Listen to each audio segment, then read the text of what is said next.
A partir de ahora, hablaremos de ruido, la gran amenaza para la salud que nadie quiere escuchar, bajo la conducción de Herman Rojas y gran equipo.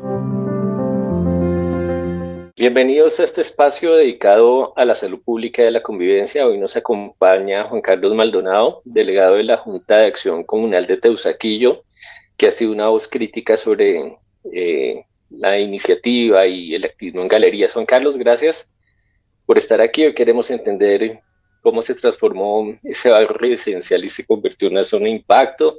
Está con nosotros Onofre Laborde. Onofre, bienvenido a los dos, y me gustaría de pronto, para empezar, de preguntarle a Juan Carlos que él se ha definido como un habitante desplazado dentro de la ciudad.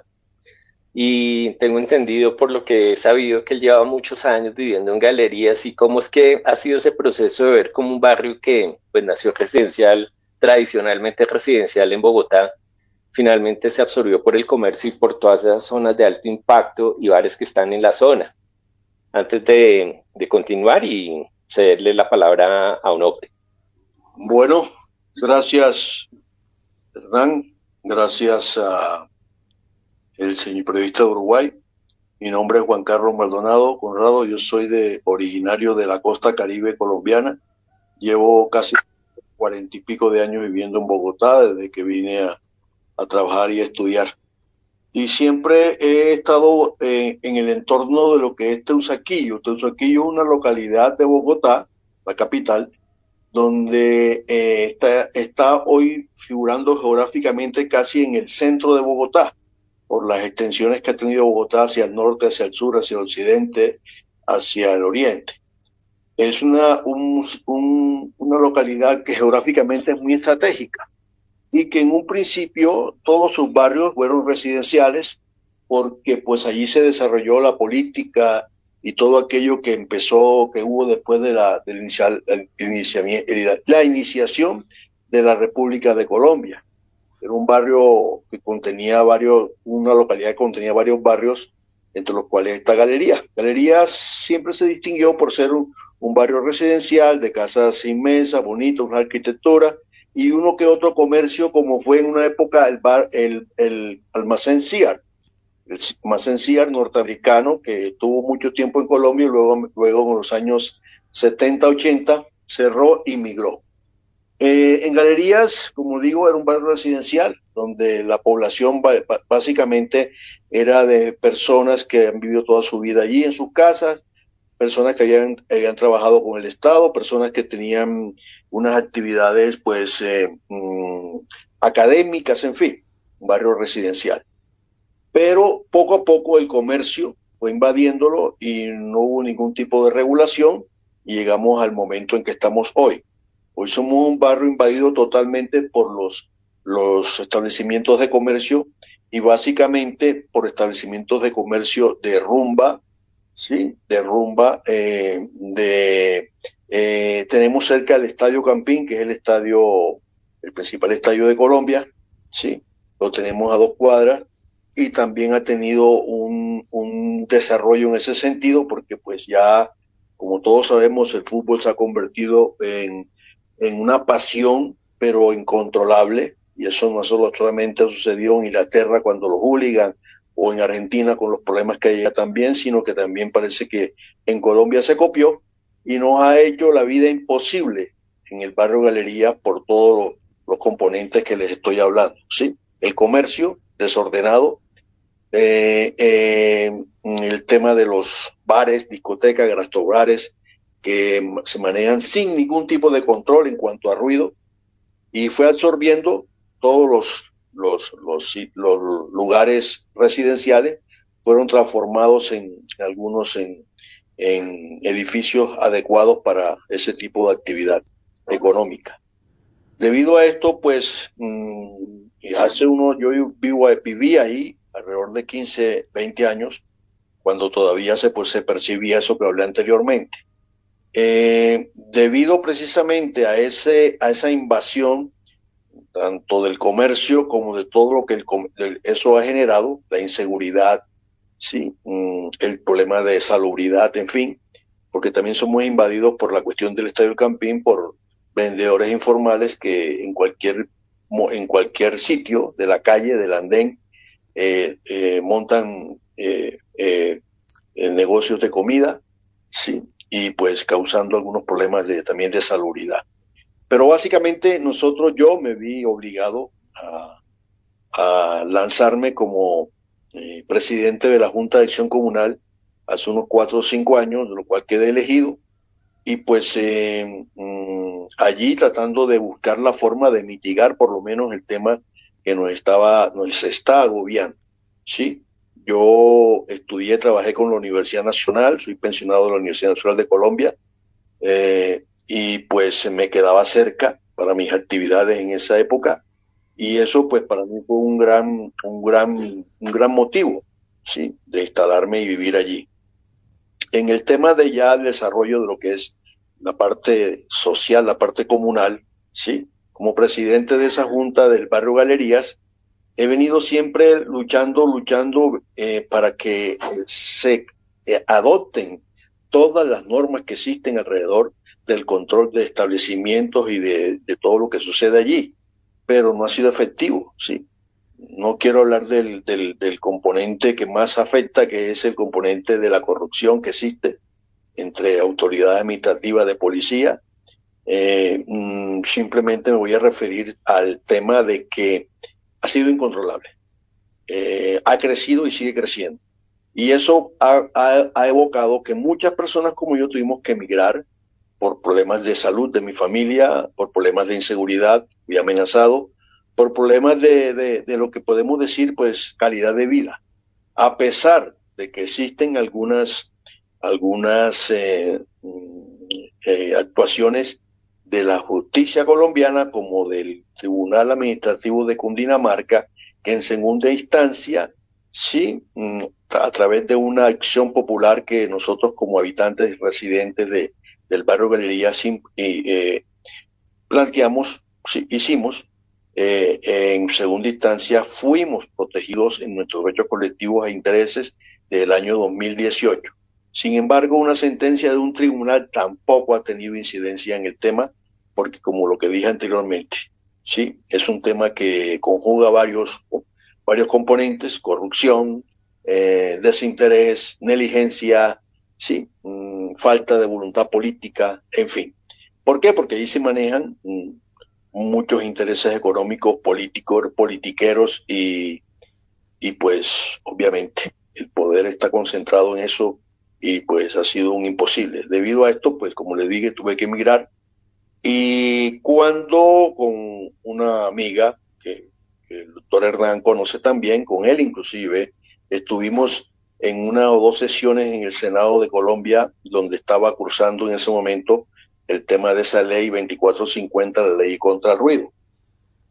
Nosotros como víctimas de ese tema, decidimos organizarnos y nos organizamos en un grupo que se llama Activos por el Ruido, del cual hemos hecho algunas acciones ante el Consejo de Bogotá. Hicimos una audiencia, que participaron varios concejales, y pues obviamente nuestro interés o nuestro objetivo es que esa ley, primero que todo, se reglamente, porque tiene algunos vacíos, y obviamente siempre hay abogados para que esos vacíos los aprovechen para violar las leyes, para hacer violar la ley. Hay una cuestión que había que hacer convertirlo como una política pública, que es la política de acústica para Colombia, porque la ley es nacional. Y ahí, bueno, nos conocimos con el doctor Hernán, Talía, que también es una víctima. Ella también tuvo problemas de salud con sus niños, ella misma, y también tuvo que emigrar. Entonces, como víctimas, y pues hemos venido trabajando y seguimos trabajando el tema. Eso podría ser un recuento de lo que ha sucedido en el territorio donde yo habitaba y del cual pues tuve que salir. Sí, estimado Juan Carlos, he estado escuchando con mucha atención lo que ha estado diciendo. La verdad que muy triste e increíble que haya pasado esa situación, e imagino también la paciencia y toda la templanza que ha tenido con ese tema para hacerse fuerzas y pelear por eso. Cuéntenos cómo fue todo ese proceso. Me gustaría saber si la gente de su zona opinó a favor, si alguno no se quiso involucrar, porque también depende mucho a veces también de lo que es la fuerza de la propia gente para lograr los objetivos. Sí, tienes mucha razón. Sí, las comunidades son determinantes para que tú puedas liderar cualquier tipo de proceso eh, en cualquier parte, no sé, en Colombia por lo menos. Sí, como le digo, a pesar de que pues cada día la situación era difícil, siempre nosotros teníamos la esperanza como comunidad de que podíamos llegar, podíamos conseguir a través de las autoridades competentes, distritales sobre todo, porque pues Bogotá, distrito especial, poder llegar a algunos acuerdos, con los dueños de los establecimientos y con que aplicaran las autoridades competentes las normas existentes. Hay un código que se llama Código de Convivencia, Policía y Convivencia, el 1801, que está desde el 2016 y que marca en muchos artículos y en muchas disposiciones de que hay que hacer esto, pero sin embargo las autoridades competentes no lo habían hecho. Hicimos inclusive un último intento sobre un tema que hicimos con la alcaldía anterior, cuando estaba Claudia López como alcaldesa. Ella nos planteó una figura que se llamaba Pactando por los Territorios, y en este caso era Pactando por Galerías. Era una reunión que hacíamos una vez al mes con todas las autoridades competentes, ¿sí? Desde Secretaría de Ambiente, Secretaría de Seguridad, las diferentes secretarías, las entidades de la policía, y representante obviamente de la alcaldía distrital.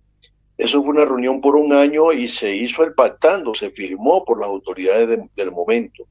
Pero como desgraciadamente, no sé si en Uruguay o en otros países se dé también lo mismo, aquí cada gobernante llega con su cuadrilla y llega con sus propias disposiciones. Entonces, como no lo siguió trabajando, después de inclusive de haber firmado el anterior alcalde y todas las autoridades competentes, ya dispuso de que de pronto no le interesaba. Y obviamente quedó allí en los cajones de los escritorios de las alcaldías, en fin, sí. La lucha ha sido dura porque tenemos un fenómeno fuerte también, que no solamente es el tema del ruido que producen los establecimientos de rumba, sí, sino lo que ellos generan inseguridad, generan obviamente, pues, como es un comercio de noche, pues ha generado muertes alrededor de eso, pero con otro componente fuerte que es el estadio. Por eso ahorita les mencionaba yo a ustedes de que no sé por qué tenemos esa costumbre, no sé si en Latinoamérica, de copiar lo malo, y sobre todo nosotros copiar lo malo de Europa, en el sentido de Inglaterra, de los hooligans, y después Argentina, y aquí se crearon ese tipo de problemas, ¿sí? Que ya la gente no va al partido, sino va a desfogar, sí, todo ese cúmulo de temas, de problemas que tiene, mentales, sentimentales, en fin, sociales, para allí desbocar eso, y eso nos ha generado unos fuertes enfrentamientos en el territorio, en el cual nosotros quedamos como el jamón en el sándwich, en la mitad. Y obviamente, sí, es una situación invivible, porque es cuando hay un partido de fútbol en el estadio y son los equipos fuertes de Colombia, caso por ejemplo Nacional de Medellín, que es otra ciudad también grande, sí, y Millonario Bogotá, por decir algo, sí, sabemos que esas barras, sí, son bastante violentas, y que obviamente eso va a generar alteración del orden público. En algunas veces eso se previene, en otras veces no se previene, pero ya se convirtió en un modus vivendi. Y obviamente, sí, nosotros hemos sufrido las consecuencias de esos temas. Por eso creo, inclusive, que una de las cosas que yo he insistido bastante es que desde el año 2014, la Federación de Fútbol Colombiana, con la DIMAYOR, que es la que dirige el fútbol profesional colombiano, se hizo un plan que se llamaba un plan para controlar, para darle seguridad a los hinchas en el estadio, para darle comodidad, seguridad al entorno también. Pero este plan, como todo lo que les di ahorita, ¿sí? Las normas que se hacen quedan allí netamente pues en el olvido. Ese plan no creo un plan nacional, no creo que siquiera se haya desarrollado en un 20%. Y es un plan que enfoca el tema por la parte social, porque todos sabemos que la parte social genera ese tipo de comportamientos, porque la mayoría de muchachos, de gente que viene de los barrios marginados de Bogotá al fútbol, obviamente encuentran el espacio para consumir droga, para devocar toda esa violencia reprimida, para llevar, pues, a hacer todo lo que, pues, puede generar ese tipo de situación. Entonces, la lucha ha sido fuerte, como le digo, fuerte, que nosotros, cuando hay un partido de fútbol, nos encerramos, prácticamente quedamos sitiados, ¿sí? Y aparte de eso, si el partido es en la noche, obviamente se combina con la cuestión de los establecimientos de rumba, que son hasta la madrugada y muchos hasta amanecer el día siguiente. Entonces encontramos, por ejemplo, que hace unos 8 días Galería estuvo invadido por un partido que hubo, creo que era un partido internacional de Copa Libertadores, no sé, un campeonato, y amanecieron los hinchas del equipo de uno de los equipos de Bogotá en las calles tomando, consumiendo droga, creando pleito, y la policía local no da abasto para eso. Siempre ha tenido que pedir refuerzos de la policía central o distrital, pero eso es esporádicamente. Entonces, como le digo, es una situación invivible, sí, inviable para la calidad de vida que nosotros requerimos, y además de eso, con unas afectaciones, además de eso, del ruido, afectaciones de violencia que también tienen un impacto sobre la salud mental y salud física de los residentes. Bastante compleja la situación, ¿no? Juan Carlos, la sentencia del Tribunal Administrativo de Cundinamarca, ¿qué tipo de orden fue?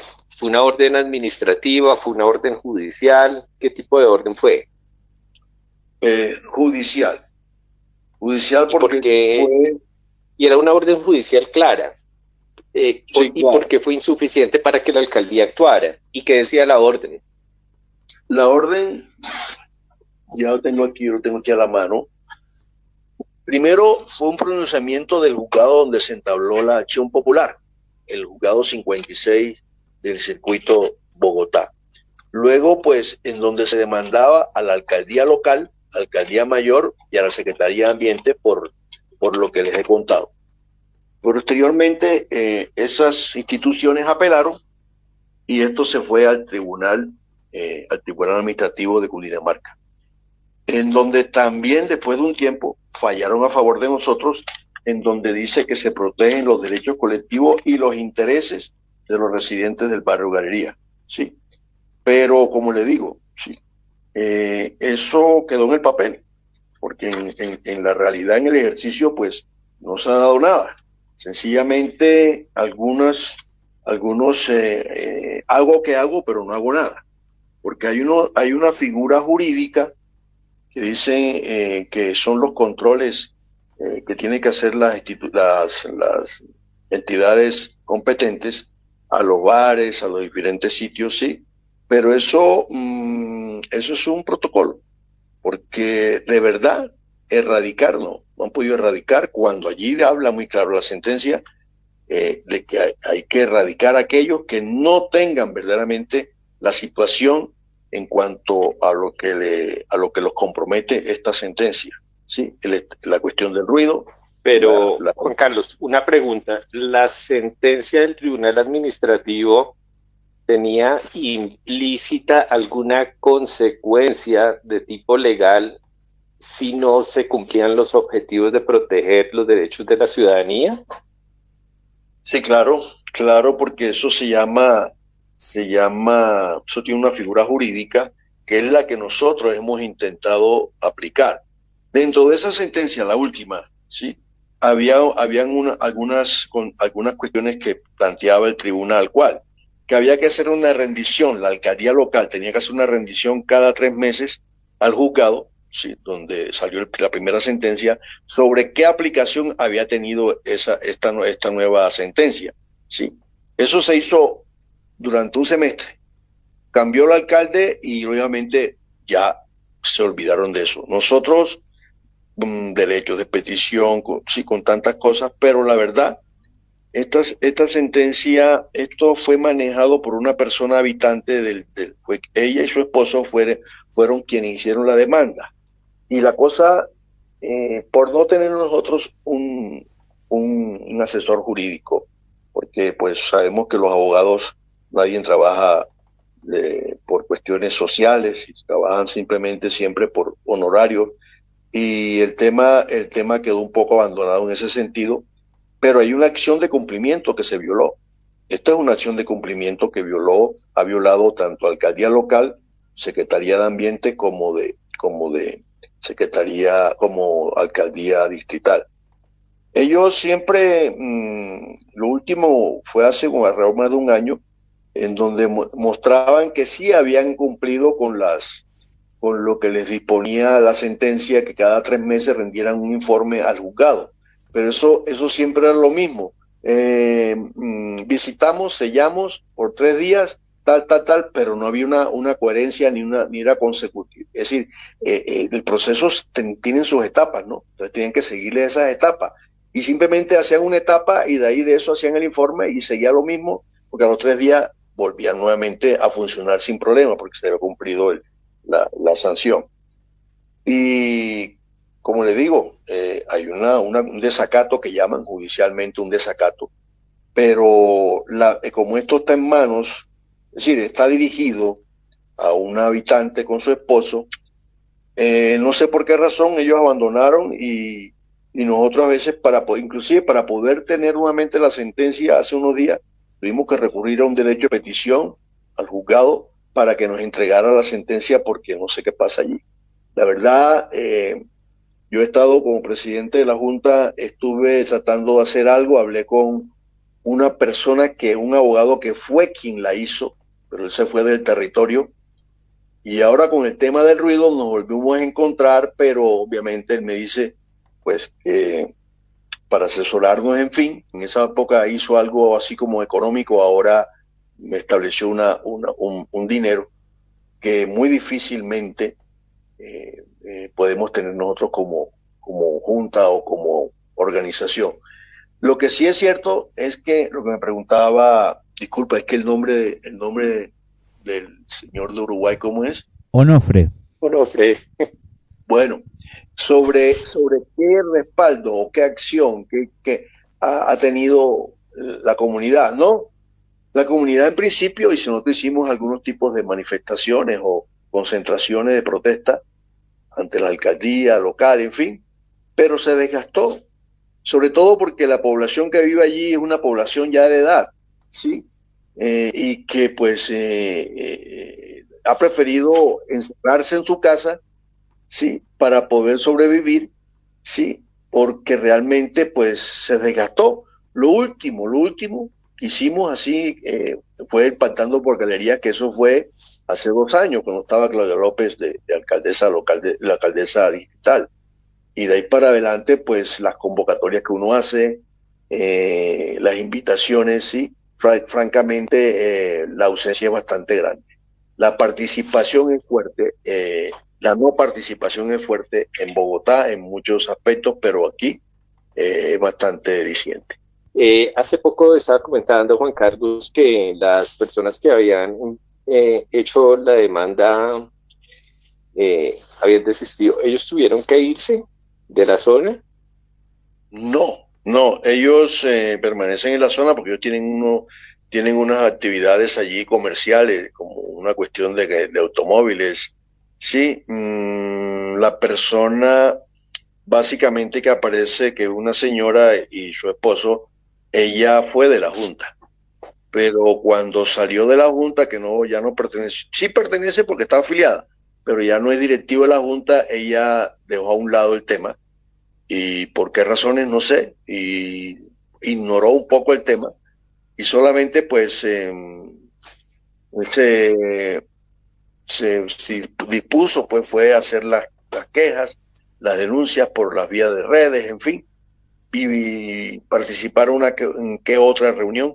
Pero, por ejemplo, fíjate de que en el tema del ruido, que es lo que nosotros tenemos más así como en concreto, ha sido muy apática al tema, siendo que una de las afectadas, porque ella está en un territorio donde alrededor de ella hay mínimo 20 establecimientos, que es fuerte el impacto con el ruido y además lo que genera la inseguridad, violencia, en fin.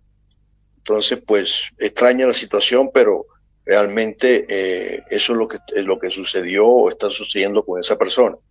Sin embargo, pues como esto es una acción de un tribunal, sí, esto no puede, esto cualquier persona que esté afectada, que lo afecte, que esté dentro del marco que dice la sentencia, puede obviamente también mover el tema. Pero lo que sí yo no veo es ninguna voluntad política de parte de las autoridades de los años, de hace 3 años para acá, desde esta alcaldía distrital y la alcaldía local. ¿Por qué? Porque no sabemos qué informes están rindiendo al juzgado. Y por último, el juzgado no nos quería entregar una copia de esa sentencia. Tuvimos casi que obligarlo con un derecho de petición, ¿sí? Para que lo entregara. Entonces no sé cuál es el juego, no sabemos cuál es el juego que hay allí, pero la verdad es que eso quedó inactivo y obviamente pues las autoridades, para ellos eso es beneficioso. Que no les esté... Muchas gracias, Juan Carlos. Es que se nos acaba el tiempo, pero muchas gracias, Juan Carlos, por este primer bloque, porque vamos a seguir analizando en la segunda parte todo este componente burocrático que influye en las decisiones y para que se lleven a cabo realmente acciones concretas. Bueno, ya hemos retratado el complejo problema que se tiene en Bogotá, vivir en un barrio donde el descanso parece que de verdad es un lujo difícil. Y pues no, la realidad que usted nos describe es muy complicada, es cruda. Entonces, en el próximo bloque vamos a analizar las promesas rotas y cómo es que otras cosas como el Plan Decenal de Seguridad de Fútbol y qué salida queda cuando el Estado se ausenta. Nos vemos en la próxima emisión. Ha finalizado Ruido. Hasta una próxima edición.